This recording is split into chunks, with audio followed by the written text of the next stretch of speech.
How are we doing? This is actually a different t-shirt. Doesn't have the logo underneath. I got 2 of these. I like this shirt so much. I got 2. Anyways, if you're here, say hey in the chat. Mutebot's waking up.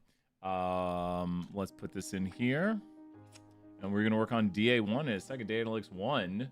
So, good stuff. Addy, good to see you. Do you want to work on Data Analytics 1, Addy?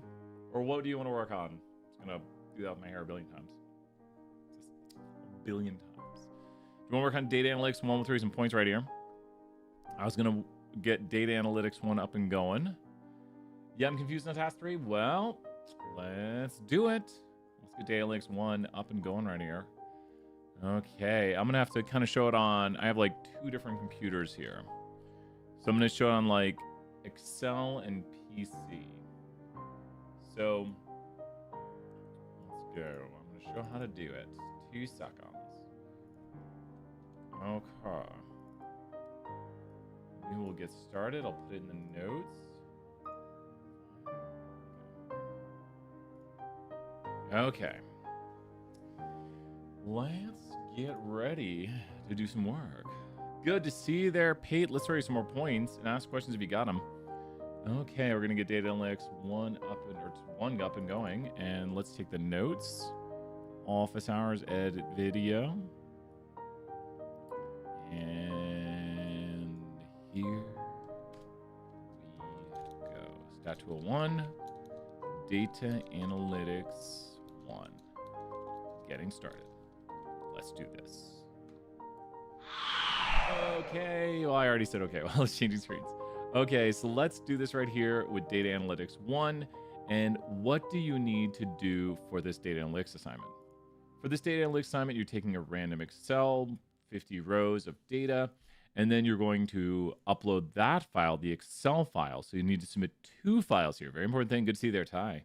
2 files, a Word document with the screenshots, with your write-ups. You put your first name, you put your last name, you put your email address, all that stuff at the top right there. Got a great example right here. So this is free points. Just change it to what you are. We're section number 4. Don't put section...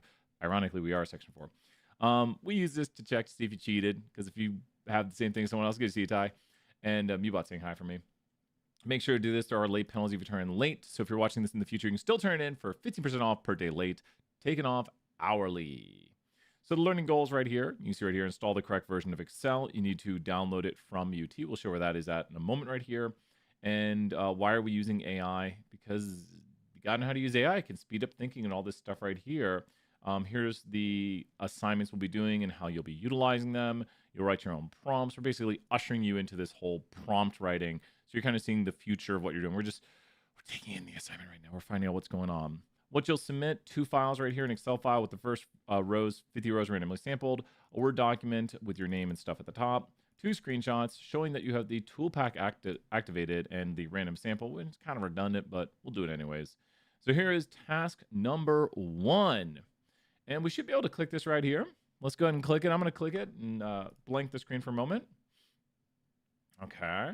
Let me go to Microsoft. I'm going to double click. I'm going to make sure. The reason I blanked the screen for wondering, why does Bram blank the screen right here?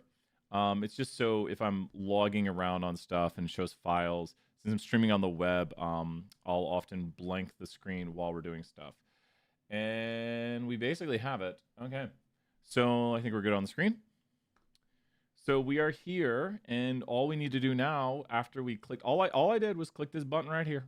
I clicked that button, then I'm here, and then I go to apps, and you install the apps. That's it. Install Microsoft apps. That's it. So what are we doing right now? Who in the chat can tell me for 1,000 points? What are we doing? What task are we currently doing? Let's put right here what the task is that we're doing, putting it as a note in the chat or in the video. What are we doing? Yes, pretty much. Addy, great job. 1,000 points right there. We are installing the Microsoft apps, installing Excel. This will put Excel, Word, and it puts it on your computer so you can actually utilize it. 1,000 points, Addy, right there. So make sure you have Excel on your computer. You don't want it in a little browser tab. You want Excel down here, the full Excel. So at this point, if you're doing this, Microsoft apps, if there's problems, let us know. You might contact OIT because they deal a lot with the computer issues. But start early because you could be like, it won't install. I don't have enough space. I'm using a Chromebook. Ah! You can also go to the library to complete a lot of these. So please let us know if there's issues very quickly. The earlier you do these, the better, because you know what? We're going to be done in a few moments right here. How are people doing on this? Do people have Excel now downloading or installing? That's where you go. You click the link in the assignment right there. Nice and easy. Then you go down here to apps, and then you click install apps. Funnily, I was looking for it so many times, I always get lost. So here's the instructions pretty much. Install Office 365 to your computer, and then you're going to open Excel right here. So with this right here, you'll see these steps right here. Open Excel, go to File, go to Account. You should see your UTK-Net ID listing you on there. Now we're going to put in the Analysis Toolpak. And please slow me down if there's any problems. It's just the first thing is install Excel. So I think we're good. Let's get that Analysis Toolpak, which is the first thing we'll need a screenshot of. Okay, Analysis Toolpak. What's up, Javante? Good to see you and good to meet you. Good meeting you and seeing you. I hope to see you around. If anyone sees me on campus, say, hey, I'll be like, hey, now I know Javante. Just remind me, because I only seen you one time. Oh, Excel micro. We've changed things up, Colin. Some pixie dust there. It's good to see you, Colin. So we are using Excel right here, new thing this semester, and we're going to do the Analysis Toolpak. So here's the thing.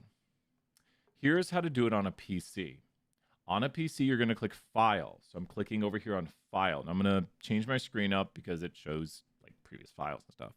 So we're going to go to File on the PC. And then under File, of course, it's going to be very hard to get my screen showing exactly what I want to see. In class right now, no worries. Good to see you. We threw some points. I'm going to have to disappear too off the screen. 2 seconds. No, it does not want to. It's like, oh, you want to put it on your other screen? I'm like, no. Okay, wait. Okay, look down here at the bottom where it says Options.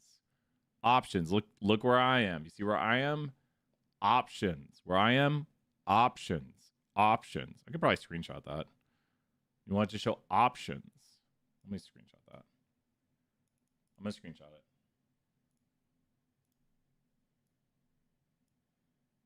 Okay, so someone repeat in the chat for 1,000 points. We're throwing big points today. You're going to click File. If you're on a PC, you're going to click File. Then you're going to click what? This is for PC. We'll do Mac next. You got it. You're going to click File and then click what? You're going to click File and then Options. Addy already knows right there. You're going to go to Options. And then after you click Options, I'm going to screenshot this here. File, Options. And then when you click Options, actually, I can show this now. I think this is fine.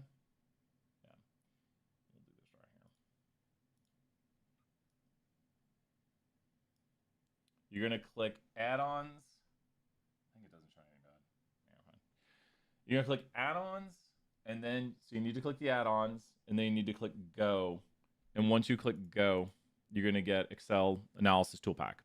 How, Addy, does that work for you? Any PC people, all of a sudden you do this, and bada bing, bada boom, you click Data, and there you go. Remember, this is recorded, and you can click backwards. So you should see the Data Analysis Toolpak. I would just screenshot this right here. This should count as your original screenshots. You could like circle them and be like, yay, and please tell me if people take points off. It could be like that or whatever. This is the Data Analysis Toolpak. Shows you got it installed and whatever you want. Like, just like, yeah. I mean, the graders shouldn't take off points. Maybe don't do that. But the graders should like that. So we already got one step done. Now let's talk about how to do it on a Mac. So let me, I'll put PC right here. We're going to talk about the Mac. I do not have a Mac currently. I did take screenshots of this though.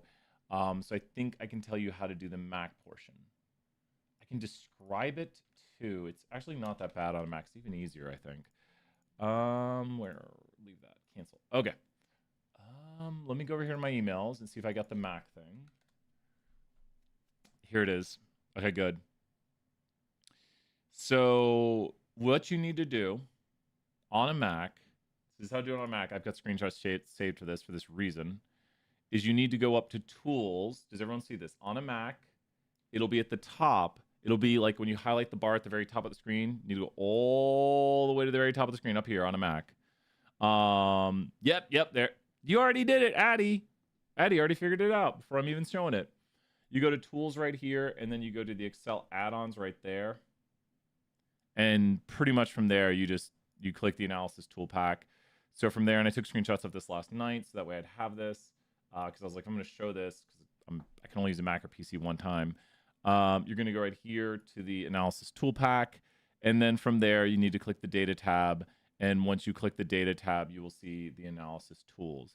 And so you want to screenshot something like this right here, where you have the analysis tools. So does that make sense? That's how to do it on a Mac right there. It'll be up here at the top. This is the Mac we're talking about. It'll be at the top of tools, Excel add-ons, and then you click analysis tool pack, and you're good to go. You're good to go. Okay, we're rocking and rolling. You've got a few tasks already done for the assignment if you've been doing this right here. Let's go check this out over here. So you have a few tasks already done. Wait, what do we take a screenshot of? Double click. Let's double check everything. Show that the data tab and the analysis answer button, data analysis button visible on the right. So what it wants you to do is it's asking very specifically for the data tab and then the analysis button on the far right. So what should suffice, and tell your graders I did this, and actually we didn't take the data tab, but that should be known. What the graders are looking for, as the instructions say. See if Colin, good luck on the presentation, 1,000 points for Colin right there. One of our stat legends right there, Colin. So I love it when former students swing by and say hey, and Colin usually swings by when he's in town and says hey, so I treat him to a coffee. Former student. So all my former students are gonna be like, Brian, you owe me a coffee now. So there it is right there. Does that make sense, Abby? This is what they're gonna be looking for, as the instructions say. They're gonna be looking for data and data analysis right there. How's that look? Does it make sense? Let me know any questions. That's what the graders should be grading by. And then your Word document should have your name and information at the top. We're almost done. We've got tasks done. You're welcome. Tell people to check out office hours. I can't promise I'll do everything fully, but what will happen here with this one, this is why this is a good one for me basically to do. You basically just have to do these things. Now, we can ask ChatGPT how to do this. This is the point of this assignment. So I'm going to do it the right way. Okay, let's go here. We can use the prompt they gave, or our own prompts. Let's talk to it and say, hello, I have a data set in Excel, and I want to add random numbers to a column, and then sort by those random numbers and take the first 50 rows. Clearly explain how to do this with step 1 and so on. Thank you, robot. Is your name Bender? Bender Rodriguez. What's your middle name?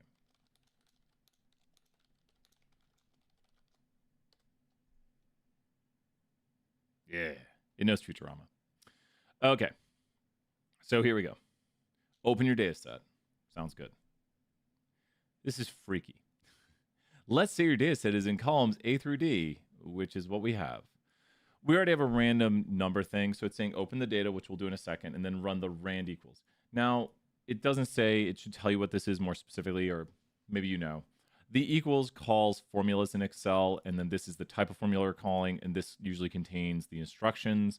But the random formula, you don't have to put anything in the instruction portion where it has the arguments we would say in coding, but you can just copy this code right here.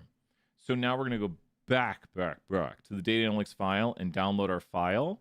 And so with this file right here, that's a bunch of philosophy papers. I've been reading philosophy, so week 1, philosophy 2, philosophy papers.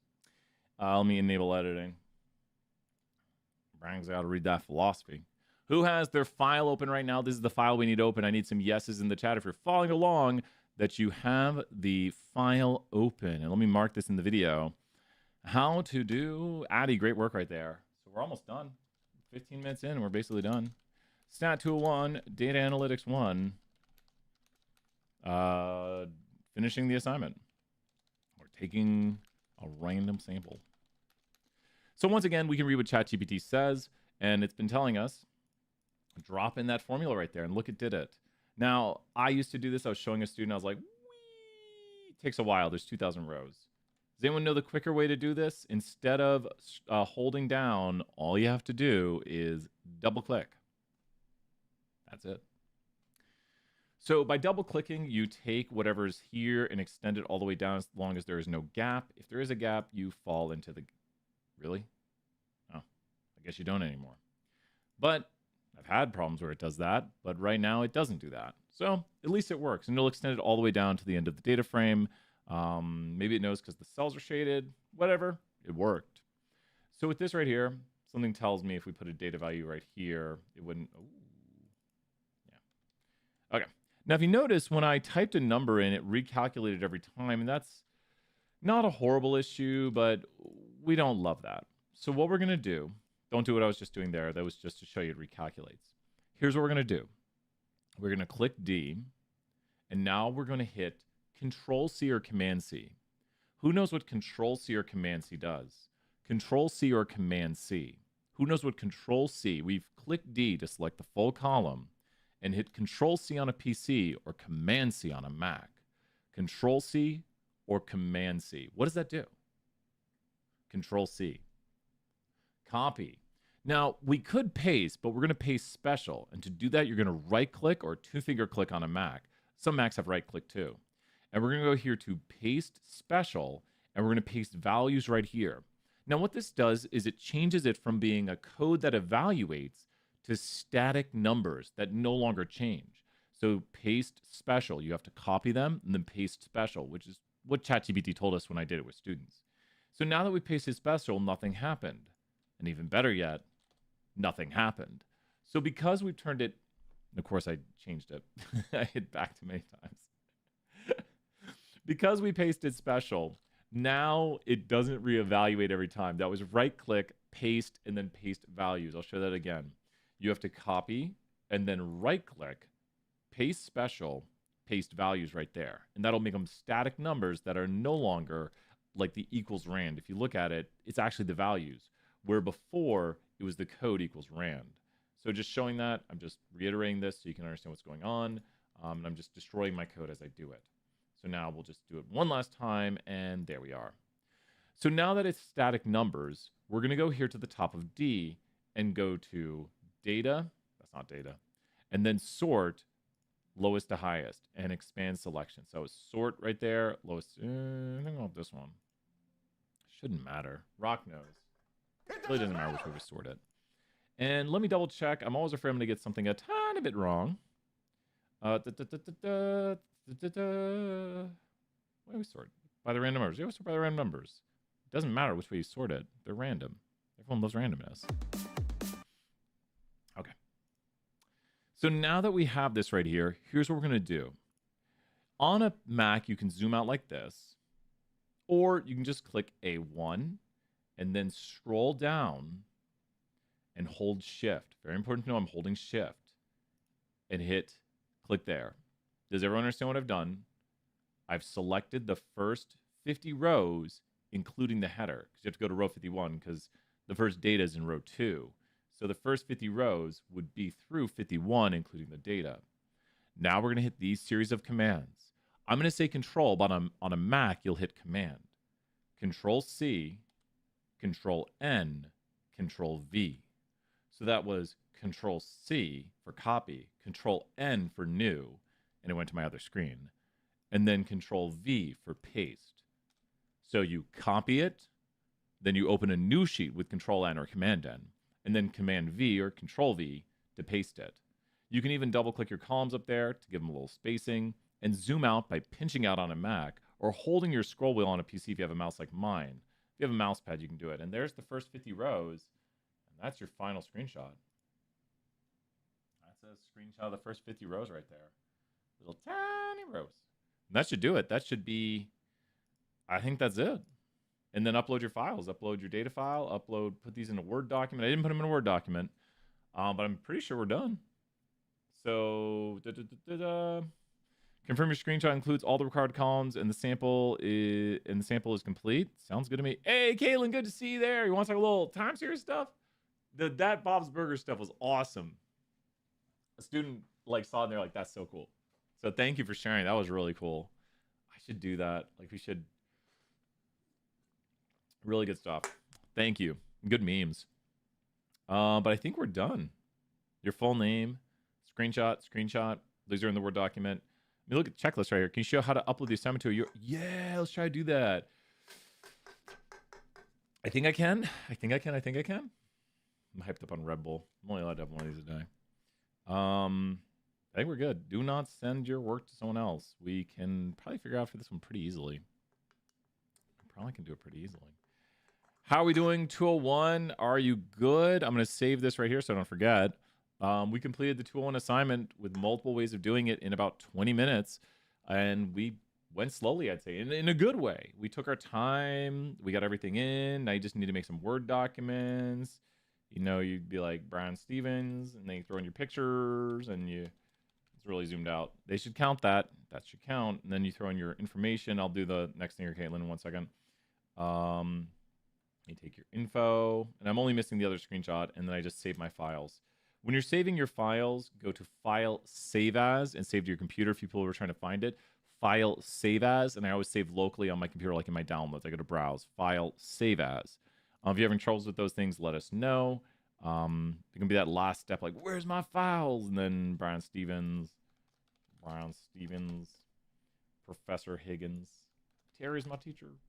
And then my email is bstevens@utk. Any questions, 201? We're about to move on. I'm just like, what would someone be wondering? Higgins section, whatever that is. I do not know what section. Well, we're going to switch around, do some new work. Here we go. Hey, let me get our studio loaded up. And actually, so I'll show this. I think I've showed you guys this a ton of times. Let me put this in the notes. I got to figure out where it's at. I've shown you the CRI calculator, right, Caitlin? So, BS475. You're welcome, Addie, and great job right there. Shiny apps, uploading. Okay. I'm going to show something kind of cool here if you want. Thing I made for my wife that she really like. CRI. Okay, so CRI math. Okay.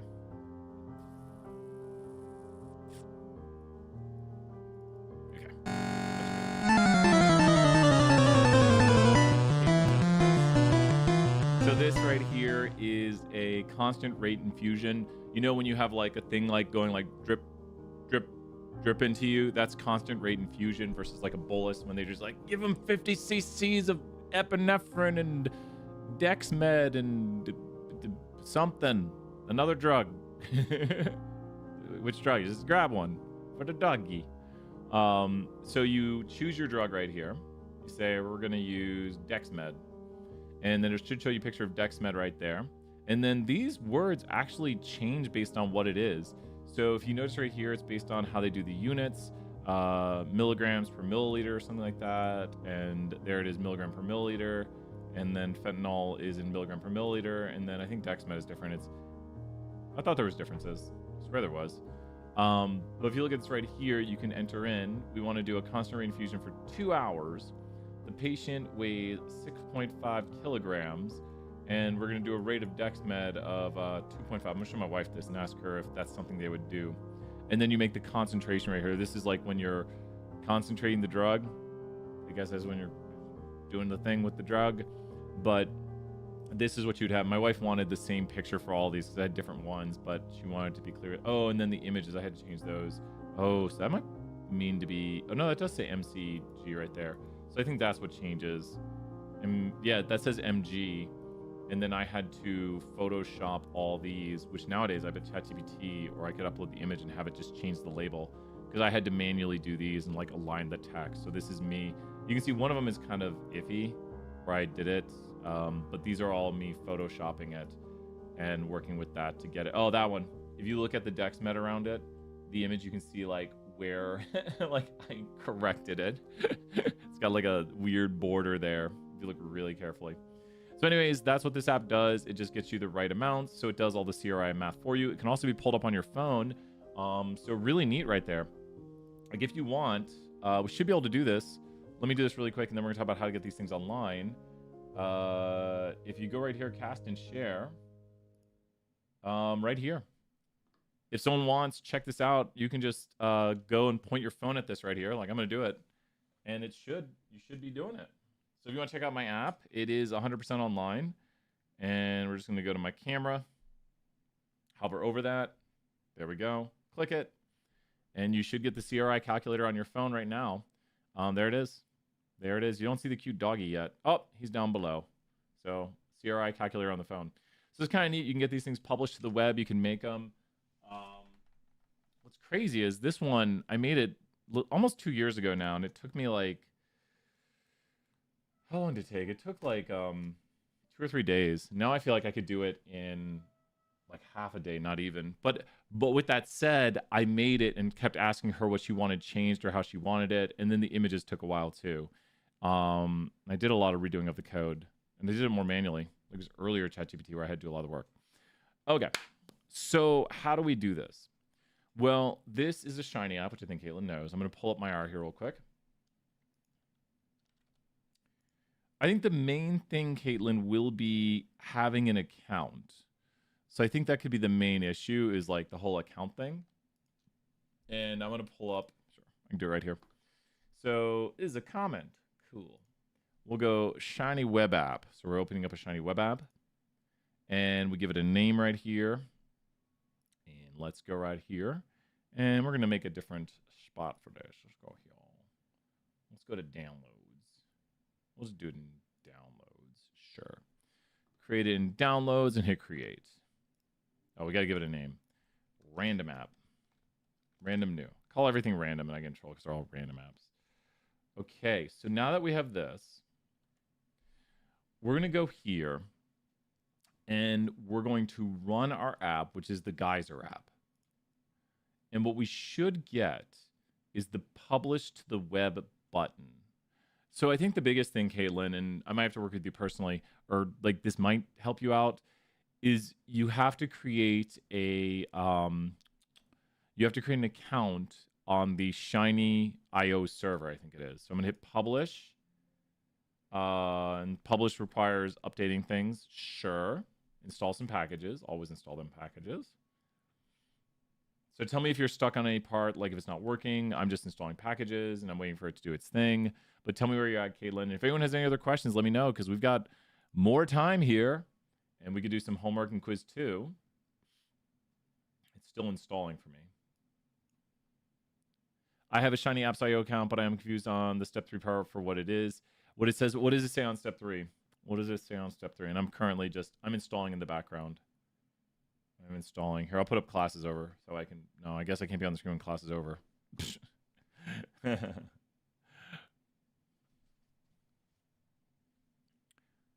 Let me know what step 3 says and I'll see if I can help you there. I guess I haven't published from this computer in a while. Well, it's old packages. Library. Oh, it should just, what should? My thing is timed out here, or it's looking like it's, I don't know why it's pausing. I'm almost done. It's running. Library, RS Connect deploy app, path to your, so the path to your app is going to be the folder it's in. Does that make sense, Caitlin? I'll go to the main screen for a moment. That's going to be like documents, like wherever your files are located. I should have one on here. I just made like that app. So I just put it in downloads. Isn't there a code to see the path? I think you can right click the file a lot of times. I think you can right click the files. Good to see Abby. Random app. I don't know when I sort by date and it doesn't do date. That drives me nuts. Maybe I shouldn't put everything in my downloads. I'd have an easier time storing it. Random new. I think you can get the path.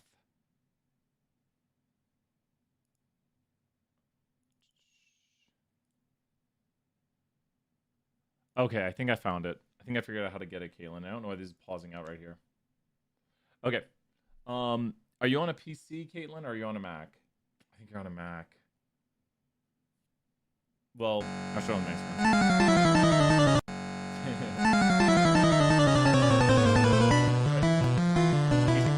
Oh, nice. I'm clicking the button. I think it's doing it. I think 1 second. Watch this. I'm just gonna appear on the other side. Okay, what did I do?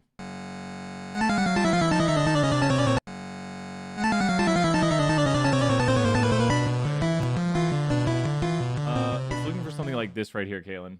It's looking for, and what you can do is if you're on your computer, if you open up where the file is at, you can go to the where it's at. Do you see this is where the app is at? And you can go right click here and copy address. So if you go to the folder it's in, like I'm in my downloads random new, then you can go right here and copy this. And it should probably just want like, I believe this right here. This will probably do it. That would probably, that's the path to your app right there on your computer, like users, B. Stevens, downloads, random new. And you can get to that again by going here and going there and go copy address. And then it might take both of those even. How's that looking, Caitlin? Let me know on that. And for the Mac, I'm not so certain. I mean, it'll still be the file directories you're going through. And why is this paused out? Oh, it's background jobs. Okay. Oh, it's still running the Shiny app. So let's try right here. Oh, and then here we are. Okay. Let me know where you're at, and we'll keep talking through this. Yeah. This is where you have to connect the accounts, like Shiny IO. I might not be logged in. Let's look at my home PC. Yeah, it looks like I have to be logged in. It's only 1 point, though. Remember that. And I have this on my home PC. So I'm not logged into Shiny IO right here. Oh, it's saying I can do it. And I can publish it. And then you just have to have the accounts logged in. So it should do it. Okay. Yeah, and if you maybe just swing by or show me in class, because we do have a bit of time. I might be able to fix it up in moments in class. It's one of those things. I do this every so often. I was so happy I got Orbrunner online. Like, that was my, like, whoa. I don't do this very much, so even sometimes I forget. It wasn't that hard to do once I was like, oh, yeah, that's how you do it. Yeah. Well, might do some chapter 2, but if you get stuck on it, Caitlin, just don't worry about it for a moment, and just right before class tomorrow, be like, hey, Brian, come take a look at this. File multiple accounts. Which one do you want to use? Shiny O. Yeah, just use the first one. Yeah, use the first one right there. It seems like you have 2 accounts. Yeah, just select the first one. You should have it. This is a nice looking app, Caitlin. And then you can share it because it's online. So you can literally you can turn it into a QR code. You go to cast and share on Google Chrome, and you can just say like, hey, check out my app. You could have a QR code and be like, check it out, which is pretty neat to be like, you can pull it up on your phone. I made this app. You can just browse data, investigate data, and look at things. I think you should be there. I think you're basically there. This is error. Yeah, show me in class. It's one of those things that's just really finicky, but yeah. I'm sorry. Man, it's tough. And then I used to be logged into more things, but now I have like my home computer and this computer. Any more questions? 474 on concept. 475, excuse me. 475 on concepts. Any questions? I'm just glad. I thought I made the assignment too. Caitlin, I thought I made that assignment too hard, but clearly I'm glad it's like a good amount of difficulty, and I hope it's fun and interesting. So that's that last little point right there. That last little point. Well, Pate, do you want to do some 201, or does anyone want to do any other things? 327, or what questions? I'm gonna load up Pearson here. Probably do chapter. I think it would be if I didn't. Oh, you're right. Yay! Yeah, because we did. You guys really, for 327, I am so proud. I probably said it a billion times, but I told 327 that they have big shoes to fill. I told them, like, you guys are competing with, like, the best class ever. It really was. Like, for anyone wondering why I would say something like that, 327 last semester, we would look around the room and there'd be one person missing. Everyone would be like, where's so-and-so? in like a way like, I hope they're okay. I hope they'll be coming to, like, you knew everyone knew everyone in the class. I think I got everyone's name down finally. And I was trying my hardest because I'd be like, gotta get every name. And it was just great. I think we had people presenting for KUB. It was amazing. I was very impressed. Like the level of work and skill set, and that's a year ago now, actually. It's 1 year ago. I keep saying like last semester, but nope. So I was very impressed, and it really, that class warmed my heart. It was just like, heart's over here. Yeah, and it was really cool to work with real data, right? This semester we don't have it yet. We don't have it. We're trying. We've got Y12 in communication. We're trying. It's. I might reply to the email that I haven't heard anything back from in a little while. Fingers crossed. Fingers crossed. I'd love for us to work with some real data because that's kind of the crux of really doing things, right? I always have us work with like real data. That's what a lot of the FPP3 stuff is real. It's real data. But then like when you work with a company and it's the company's data, that's even bigger because it's like, oh, you could be doing this for a job actually. And it's kind of neat because then you can share your insights with the company, get feedback from the company, and you see directly how it translates into the working world. So I'm always trying to do that, and we're always trying to work with businesses. And huge shout outs to Julie and everyone in our department. Check out the Business Analytics Forum, the Meet the Partners, all those events we're doing. Well, let's do some chapter 2. Chapter 2. Thank you, Caitlin, for please ask any questions. We know sometimes we don't get 327s or 475s in here. So I'm like, come on in. We'll do this work. We'll do other things than 201. Keeps my mind going. So Ma Pearson, or chapter 2, homework. Homework, question 1. Let's go check out question 1 and see what it says. Oh, my. Okay, this is the first question. The first question says, is this a proper display of data? We got a pie chart here. You should know that you can make a pie chart of your favorite bars and a bar chart of your favorite pies. That's what that graphic up there all the way says, because pie charts and bar charts display univariate categorical data. Almost misspoke. What do we mean by that? Categorical data puts things into groups. And if you look at this graphic I have on the screen, take a screenshot of it if you want. It shows you how different combinations of variables make different graphics. We don't do logistic regression. That's why it's crossed out. Mosaic plots are categorical. You just cross between where it's at. Like this is categorical X. See how X is all the way over there? Like I can't point to it, but over there is the variable on the left side. Nope, there's the variable on the right side. So scatter plots are two quantitative X and quantitative Y. You just cross where it hits and you go up to the top and it tells you that's the Y variable up there, cat or quant. And the reason it's blank on the very top left quadrant all the way over there is because there's univariate displays that just have one variable for analysis. And we'd call it the Y variable, the variable of interest. You could call it the X if you really want X and Y flip-flop. But usually I say the Y variable of interest. So if you're just looking at one thing, you'd be interested in one thing, hence Y variable of interest. So a histogram is a quantitative display, and it's univariate. Univariate means one variable. This question is kind of meh, because it's like, is this pie chart a good way to display things? Like, yeah, because they don't overlap. Sure. You could have done a frequency table, but it's a good way to display it. Which one is the least common? Watch out, because it does switch between least and most.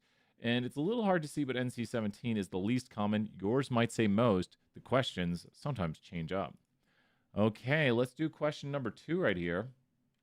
We are going to get the full homework assignment done. The full homework assignment done. Okay. University teacher gets emails from students, and then they track these emails. How does this distribution look? Well, I'll throw 1,000 points if anyone knows what I'm about to say next. There's a saying we have in this class, and it's how to figure out skewness.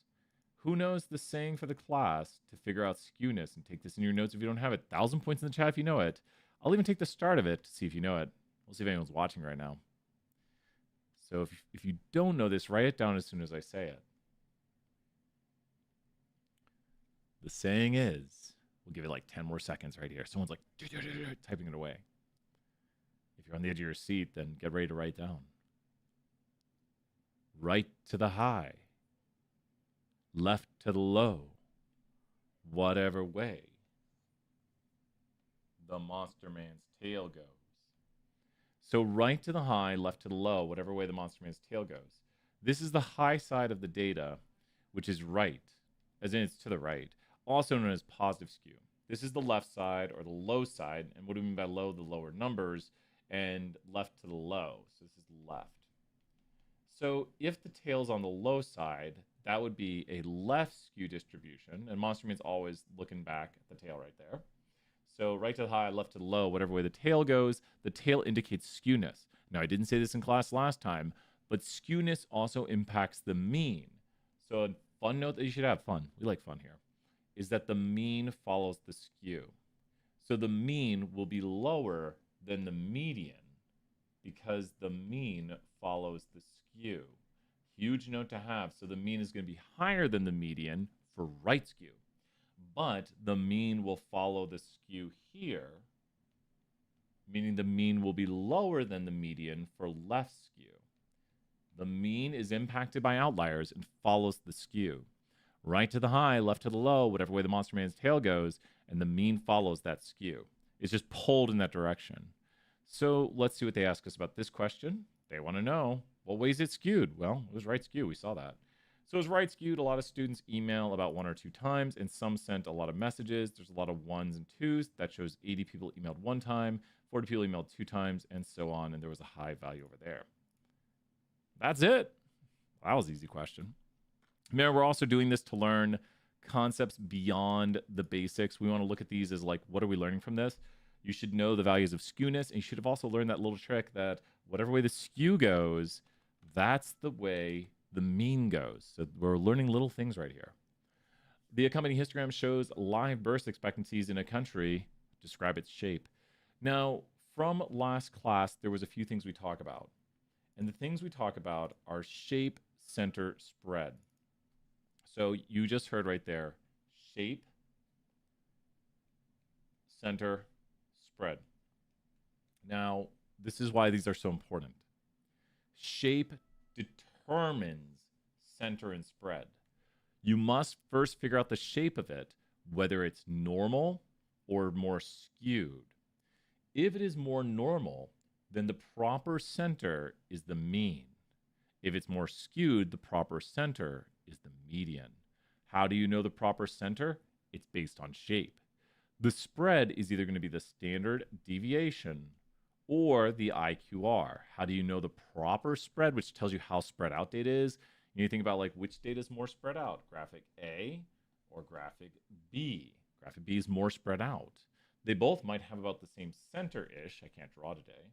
They both might have about the same center, but B has more variation. And that's what spread is. How spread out is the data across a number line.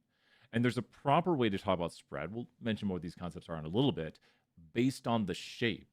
So shape tells you about like the modality of it, the skewness of it. So there's concepts within shape, such as like the modality. How many bumps does it have?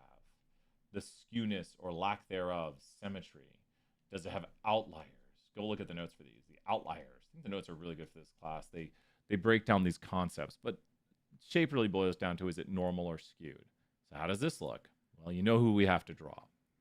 Always draw your monster man. I've had some PhD students come to me and be like, I still remember Monster Man. I say, never forget Monster Man.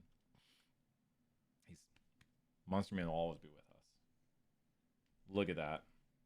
Look at that Monster Man.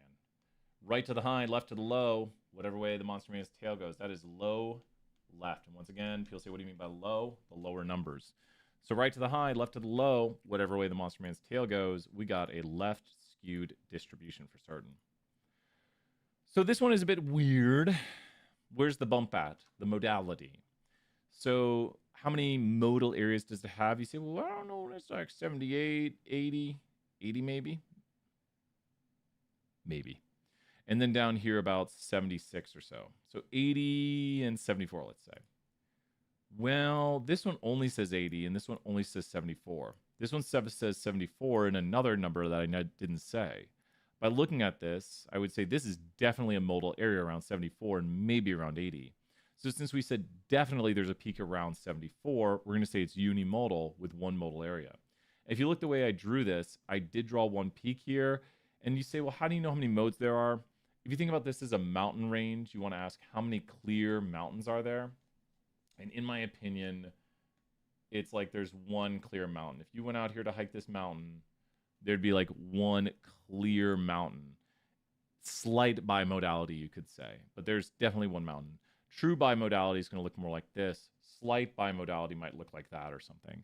But you can use your words to describe it, but that would be truly bimodal. That's slightly bimodal, slight bimodality. But there's definitely a mode around 74 or so where we said the modal area was at.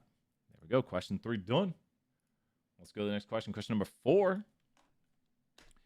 And I hope people see these as maybe like mini lectures to be like, okay, reviewing the concepts. Modal means how many peaks there are on a distribution.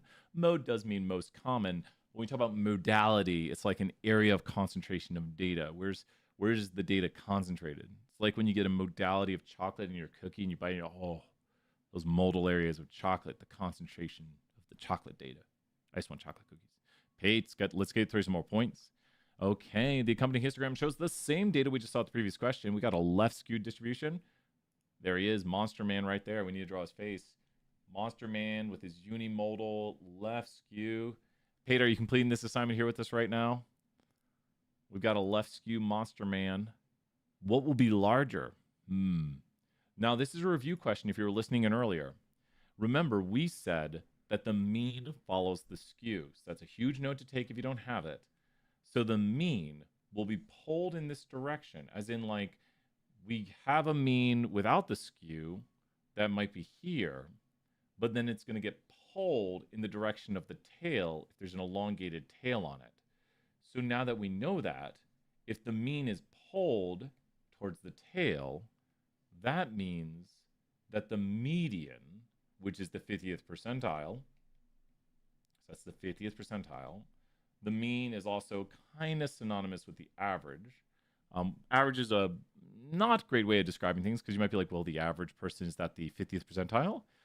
The average of the data is the mean if you add together and divide by all the observations. So what will be larger? The median, because the mean follows the skew. Very important right there. The median will be larger. The median will be larger because it is skewed to the left. There we go. Correct answer right here. So now this goes to another review question, which we've already covered.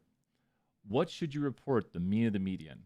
Now, the safest answer, which is not correct, is both, which is not on here. So I guess we don't even need to do that. But you could say both, and that's kind of like, well, it never hurts to report both. But remember we said earlier that what you report depends on the what of the distribution. Huge note to have if you don't have this.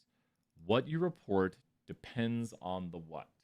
Does anyone know for points in the chat? Paige, feel free to answer. What you report depends on the what. What you report depends on the what. So when you report center or spread, this decision is based on the shape. Try drawing this out with me just for review. When you report the center, you'll pick between the mean or the median based on if it is either more unimodal symmetric or if it's more skewed. And then you just go down here and pick the answers that correspond to that shape. When it's more normal, you'll do the standard deviation for the spread. And for the spread for more skewed data, you'll do IQR, which stands for the interquartile range, the range of the middle 50%. If you break your data up into quarters, it's this range. We can go more into that on a later question. But so since this is asking for the proper center or just mean or median, it didn't call it center, but it could have, then because the data is left skewed or just skewed, we're going to report the median. So the median should be used because the data is skewed. That's it. Okay, a few more questions. 49, 53.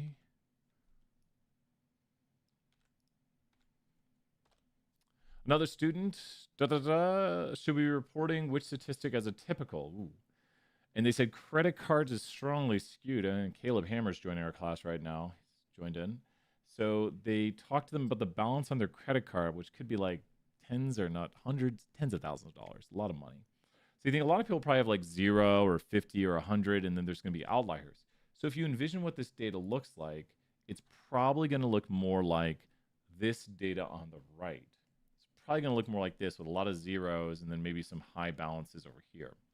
So with that in mind, if it asks for the center, we'll do median. If it asks for the spread, we'll do interquartile range. So what is the best center? Well, look, we only have 2 options. But because it's skewed or has high outliers, we're going to use the median because the median is not impacted by that. If it had asked for the proper spread, we would have said IQR because the data is skewed. Remember, center and spread are based on the shape of the data. So whatever you say, like, oh, we should use the mean or the median, what was the shape of the data?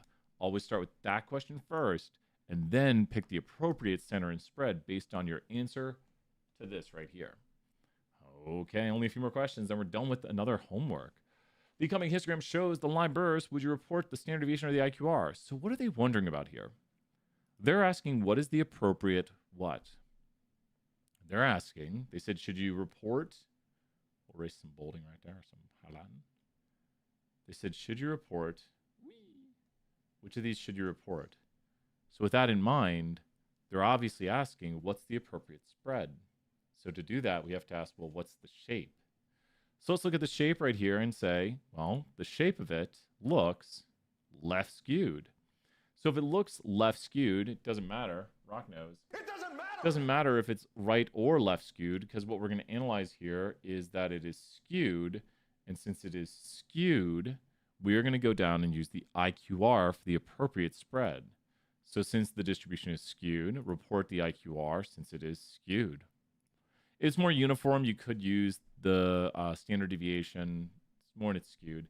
But we try not to throw too many tricky questions on here. Uniform means flat. It's more when the heavier the skew is, the longer the tail is, then the more likely you are to use median because the median is not impacted by skew. This one tricks students a lot. This is the toughest question on here. Did I not mark question number 6? Oh no. I don't think I marked question 6.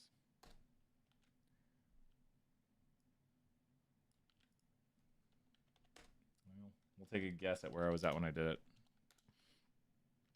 Sorry, anyone looking for question 6. Let's mark question 7 correctly. We just did it so quickly that it was like, well, that was done. Oh, hey. Here's question 7, one of the questions that people get stuck on. So the first question asks speeding tickets.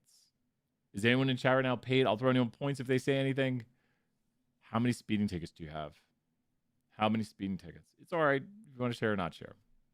But think about your average college student and how many speeding tickets they have.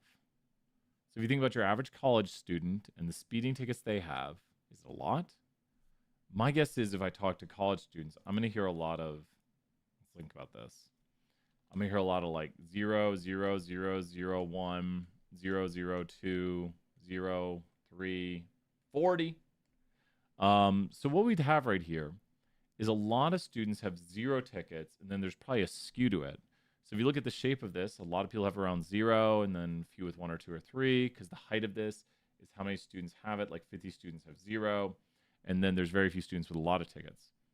So with that in mind, it would probably be unimodal, because there's a lot of students with like 0 tickets, and it's probably going to be skewed to the right because there's high outliers, and we can see right here most data values are 0, 1, with a few values much larger than that. That's got it. Now this is the US golf right here, what players would get. I hate to say it, this one's a little tricky if you don't know golf. And so when people are playing golf, you get a score based on how many strokes it takes you to hit it in the hole. And the par, I think for an 18 hole is about 70.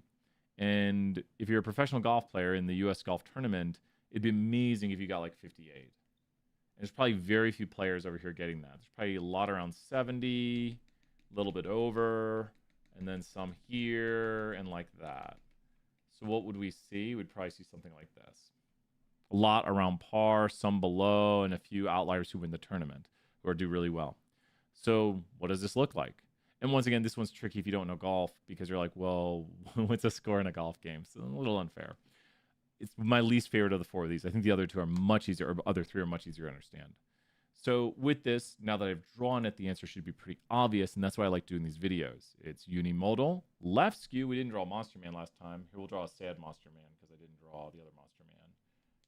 There we go. So there's Monster Man with the tail. I didn't put the, there's the tooth. Gotta draw your Monster Man right. What am I doing? That's a left skew because the low side, left to the low, right to the high, left to the low, whatever way the Monster Man's tail goes, and the mean's going to go in that direction too. Make sure to take those notes, know them, memorize them. This is reinforcement for your learning. So it's definitely going to be unimodal, one mode. That's when we say unimodal. And it's going to be skewed to the left because the tail goes that way. And the reason is that there's going to be some people with really good scores. And look at this. More golfers will score above the mean than below the mean. Now, that's tricky. If the mean is pulled in this direction, that means the median would be here. And this is 50% of the data, which means more than 50% is above the mean. More than 50% of the data is above the mean because the median is the 50th percentile and the mean is lower than the median. So visually speaking, there's more than 50% of the data above the mean due to the skew. Tricky question. Much easier question. This is birth weights of female babies. And when you think about birth weights right here, a lot of babies probably weigh about 7.5 pounds, probably. And with that, there's some bigger babies, there's some smaller babies, and you get something about like this. Now, this is what we call normal. This is a unimodal symmetric distribution. Take that note. Unimodal, that is one mode, one area of concentration of data. And symmetric is when you can take it and fold it over on itself. Symmetric data right here. And with that, some babies are a little bit more, some babies are a little bit less, and the average baby is about 7.5 pounds, at least what I know. So that'd be unimodal and symmetric, and some babies are a little bit more, some babies are a little bit less. And most babies are an average weight, with some a little heavier and some a little lighter. Now we get to hair lengths right here. And when it comes to hair length, you could go zzz. You could buzz off your hair right there, and you'd have the shortest hair possible. You'd have 0 hair length.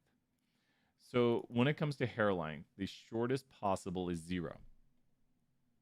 And we look right here. I'm going off the screen. So you might get some people with like 0 hair length, and then maybe closer to mine, and then super long hair. So you think about how this would look right here. You got people. There's a dude with no hair. And then this is like medium length hair. And then this is like really, can't even draw it. Here, we'll draw it in the distribution. This is like, and yeah.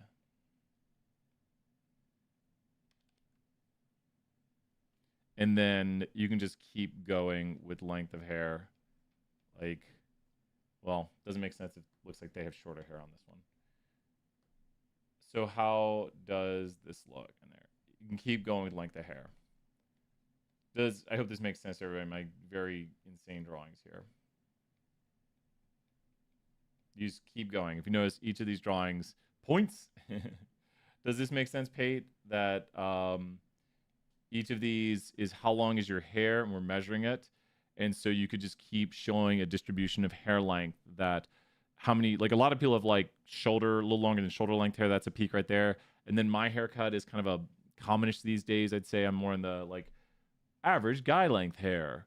And then average girl length hair and very long hair. And once again, I've had my hair on my shoulders.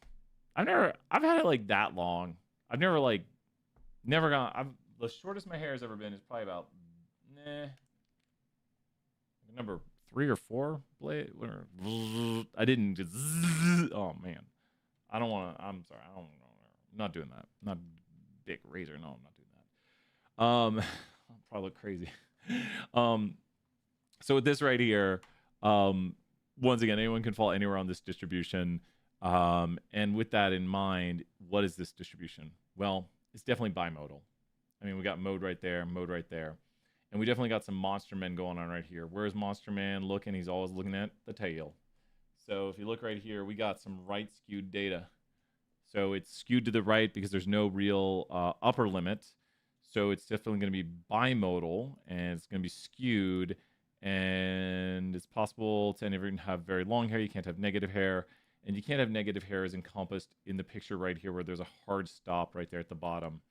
But that is the way the distribution would look, where it's kind of like this haircut right here where there's this little lull. There are people with that hair, but that'd probably be like hair like to right here. Does that make sense? How often do you see someone with hair that is like to the bottom of their chin? Totally, you can have that, especially when you're growing your hair out. But we call those, if you've ever grown your hair out, like the awkward. Some people can rock that. I will say that. For me personally, it was an awkward stage of hair.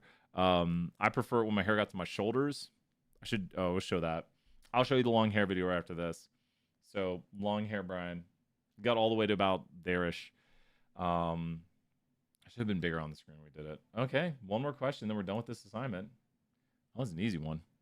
Okay, that was the hard one, or the long one. Not that hard, just long. Long question. Oh boy. What? Oh, that's why. Last question, let's do this. So this is what is called a frequency table. Technically a relative frequency table because it has the percentages. So when it's a relative frequency table, you get the percentages for each group. A frequency table would just show you the counts of observations. To make a really quick frequency table, just ask your friends if they want chocolate or strawberry. And chocolate or strawberry is a categorical question. So when you ask that, you might ask your 5 friends chocolate or strawberry. And so you'd get here chocolate, strawberry, and 4 friends want chocolate, 1 friend wants strawberry. You've just made a frequency table of the counts of the observations, the frequency of how often these things occur. Now you could turn it into a relative frequency table by making this 0.80, which is a proportion technically, and turning this into 0.20. These are ways to visualize categorical data, which you can see up here, frequency tables or relative. Relative means out of a percent or a proportion, and the frequency just means the count. How often do these things occur? Hey, my person won't let you log in. Oh no, Jeremiah, email me and we'll get that fixed up. And we got this whole thing recorded. We're almost done, but Jeremiah, email me and let's get it fixed. Is it doing it? Is it not doing it through Canvas? Let me know on that. Let me throw some points. Thank you for being here. Email me, we'll get that fixed up. We're staying on track this semester. Yes, because there's no possibility of overlap. This is a good table. What? There's no possibility of overlap. That's what I said. I did say that. And then this one right here doesn't have all the categories, so there has to be some sort of other category. Let's go here to the calculator. And we're going to add up these numbers, simply mathematically add them together. 21.3 plus 21.8 plus 5.2 plus 5.6 plus 5.9. Subtract from 100, that is 38.4.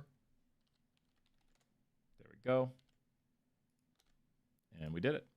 For the last thing down here, you just have to look which one has the other category, which this one does, and that looks to be about 38%. If you think right here, 50% would be across there, and 38% is a little less. This one doesn't even have the other, so it can't be correct. So it's an easy win right there if you do that. And now you have 100 on the homework. That's it. That's a full 100 on the homework. I guess we might do chapter 2 quiz tomorrow. Might head off. I love doing some walks. You have to walk and go outside. Sometimes it's really slow. I might go on a little walk. Get some energy. Where's chapter 2 quiz? September 2nd? No wonder no one's doing it. It's doing Tuesday. We got to do it now. We just got surveys right now. We have today the class thing. Friday's data analytics. So, I mean, there's a good bit of work, but it's pretty quick. Any thoughts on that, Jeremiah? Canvas content 0. I moved that back so people could do it. So here we'll go to the main screen. Wait. Lunch and learn. Lunch and learn. For the data analytics assignment that is due on Friday, you turn in the Excel with 50 spots. I watched the video, the beginning, but I just want to make sure. Yeah, turn in with the 50 spots. Yep. Won't let me in. I'm sorry, just for getting in. I have a class. Yeah, no worries. I need to hang out here. Are you near campus? If you want to come over, I can just take a look at it. I could, like, if it's slow, I could just, like, if you come over and knock on the door and I'm streaming and no one, and we're just chilling. And so Elizabeth has, I think, and Elizabeth, let me know if there's problems or if you want me to look at it, I can look at it. But Jeremiah, if you're around campus and you just want to swing by my office, if it's chill like this, I can just, like, be like, knock on the door and I can take a look. And then, yeah. We got a lot of work done today. That's what I like making sure these videos have a lot of good stuff, but then always just jumping in and ask questions. But for like the specific where I gotta, yep. Yeah, awesome. Yeah, come on by. You know where I'm at, right? Have you been to my office hours? Have you been by? Upcoming UTK training. But in this one. New IRB. No, not yet. Do you know how to get here? Lunch. Well, lunch and learn. Oh my gosh, there's so many things going on. I'm involved with 2 colleges now, CCI and Haslam. I think so, yeah.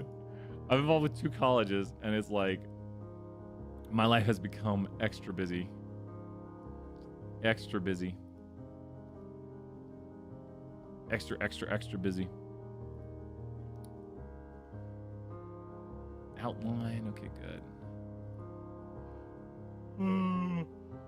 I'll go sleep.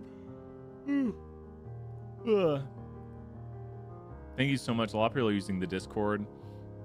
Let's see if anything's going on in the Discord right now. Streamer mode enabled. A lot of people using the Discord. A lot of fun stuff. A lot of memes being posted. 0 equal.